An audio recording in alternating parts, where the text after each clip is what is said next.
Buenas noches, mi nombre es Hugo Daniel Guirauque. Este es el proyecto integrador para Derecho Laboral y mi matrícula es CTM 092472.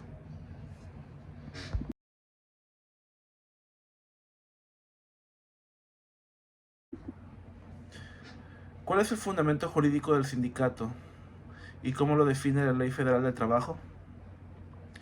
El artículo 365 de la Ley Federal del Trabajo lo define como una asociación de trabajadores o patrones y sirve para el estudio y defensa de cada grupo, velando por los intereses para llegar a un común acuerdo.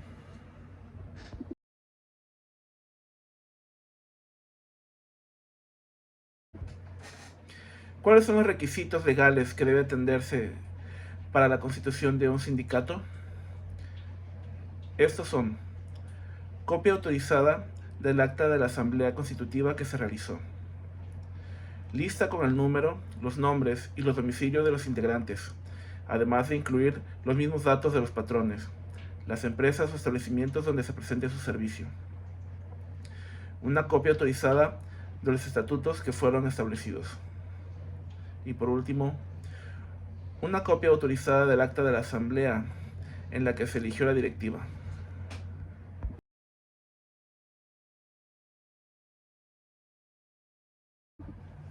¿Qué beneficios y obligaciones tienen los trabajadores que pertenecen a un sindicato? Algunos de los beneficios que se tienen al estar sindicalizado son mejores prestaciones, incrementos de salario, más días de vacaciones, bonos o despensas. Todo esto mediante la negociación de los directivos del sindicato con los patrones. Y las obligaciones, o al menos las más esenciales, son asistir a las juntas del sindicato y cumplir con el pago de cuotas sindicales.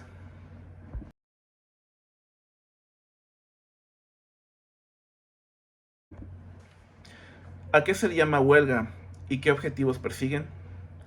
Una huelga consiste en el cese de actividades de manera temporal. Esto es organizado por el sindicato y sirve para exigir los derechos del trabajador de manera legal y servirá para presionar al patrón y de esta manera cumpla sus peticiones.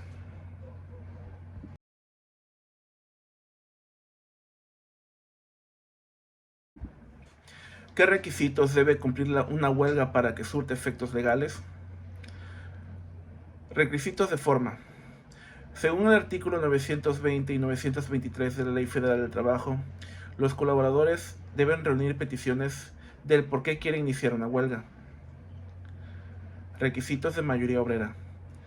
Es necesario que la mayoría de los colaboradores, es decir, 50% más uno de los trabajadores, deban estar de acuerdo con hacer el pago de labores.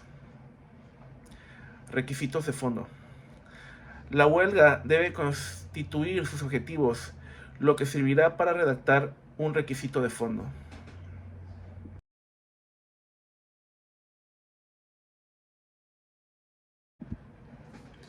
¿Qué tipo de trabajos especiales se contemplan en la Ley Federal de Trabajo y en qué consisten?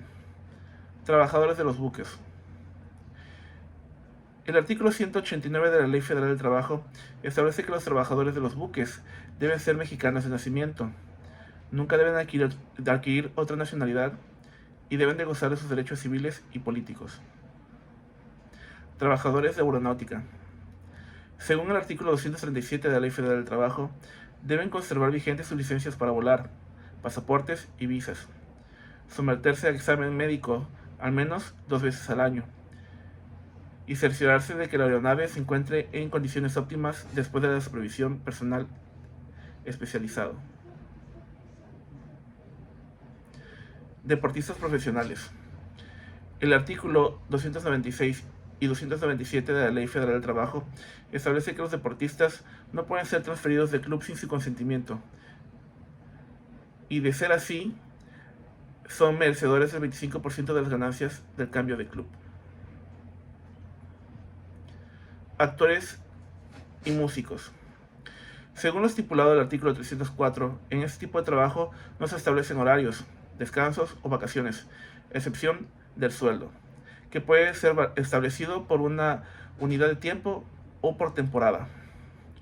También se establece que si el artista se presenta en el extranjero, se le debe pagar por lo adelantado al menos una cuarta parte de su sueldo para pagar gastos de viaje de ida y vuelta.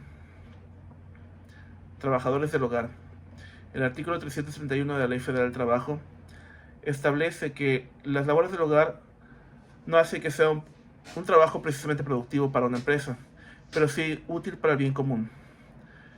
Para que este tipo de trabajo pudiera tener una regularidad legal, se tuvo que discutir un incremento de prestaciones y salarios con los patrones de ese tipo de trabajadores, ya que la negación de prestaciones como el seguro social o el salario digno es una violación de los derechos humanos.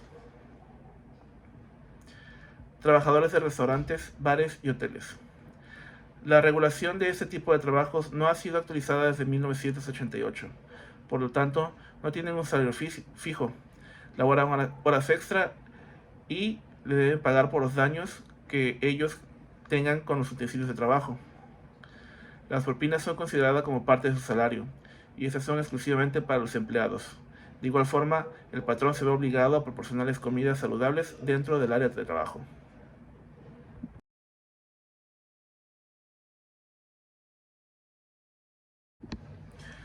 ¿Cuáles son las autoridades laborales que existen en México y de qué se encarga cada una?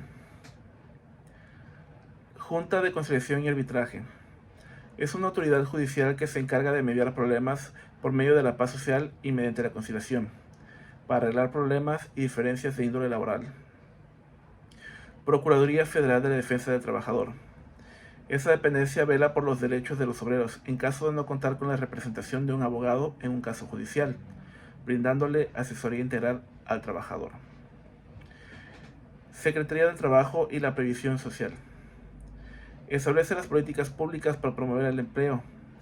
Realiza estadísticas por zona para conocer el rango de empleabilidad, así como el rango de desempleo a nivel socioeconómico e industrial. Tribunal de Conciliación y Arbitraje. Conformado por un presidente y 24 magistrados, que se encuentran distribuidos en 8 salas con el fin de discutir los asuntos de las diferentes dependencias. Cada sala cuenta con 3 magistrados, de los cuales uno es nombrado directamente por el gobierno y otros por representantes. Estos revisan propuestas de cada resolución de los problemas mediante el voto y resuelven las controversias laborales de los servidores públicos.